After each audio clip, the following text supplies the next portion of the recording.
Hey, it's Bilal, and this is Deep Sea, the podcast about seeing the world more deeply. It's Sunday morning, and I've just come back from a run, so apologies if I sound out of breath. Now, I'm not a big runner, nor am I that physical. Indeed, I've always been more of a nerd than a jock. But over the years, I've tried to develop a routine to keep in shape. On Sunday mornings, first thing, I do a run. And I try to optimize this by doing high-intensity interval training, which means I jog, then sprint, jog, then sprint.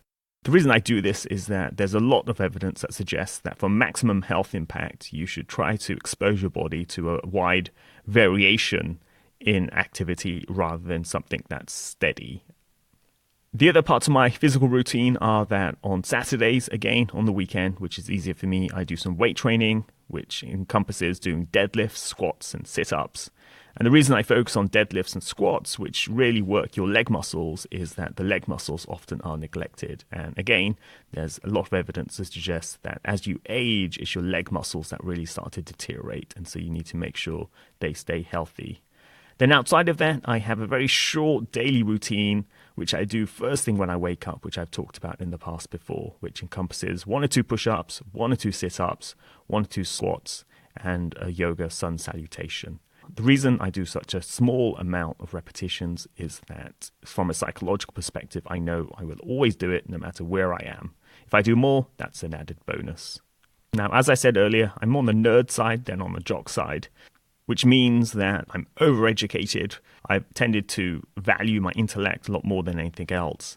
And I've got an office-based job where I use my brain to try to earn my living. And the problem with this type of upbringing, and this is not unique to me, this is a reflection of our broader education system, which really emphasizes our brain and our minds and hard sciences over almost everything else. The person who I think captures this idea incredibly well is the educationalist Ken Robinson, who in a TED Talk, which perhaps is one of the most widely viewed TED Talks in history, talks about the importance of the body. And here I have a clip of him speaking where he talks about professors. There's something curious about professors. In my experience, not all of them, but typically, they live in their heads. They live up there and slightly to one side. They're disembodied, in a kind of literal way. They look upon their body as a form of transport for their heads.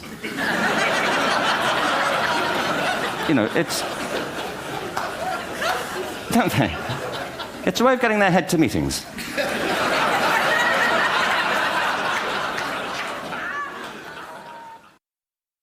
So as you can see, there is an issue with people like myself who tend to almost forget that we do have bodies. Now, I talked about my routine I have to try to keep my body in physical health, but there's also another side of our bodies which relates to our emotional side. And as many of you know, my mother passed away recently, and this aspect of the body has come to my focus. Indeed, I spoke to a friend on Friday who was telling me that their father is very poorly and could be close to passing away as well. And she told me that she's found that her body has really stiffened up since hearing that news. And I can really sympathize with that. Since my mother passed, I've really felt a lot more aches and pains. I feel much less mobile, much less flexible. So our body really does hold emotions. And it's important for us to listen to that. And if you are into mindfulness, you will know about a type of a meditation exercise called the body scan, which is a meditation practice that revolves around starting with one end of your body, often your feet, and then moving up towards your head, and through your breathing, covering or scanning your body.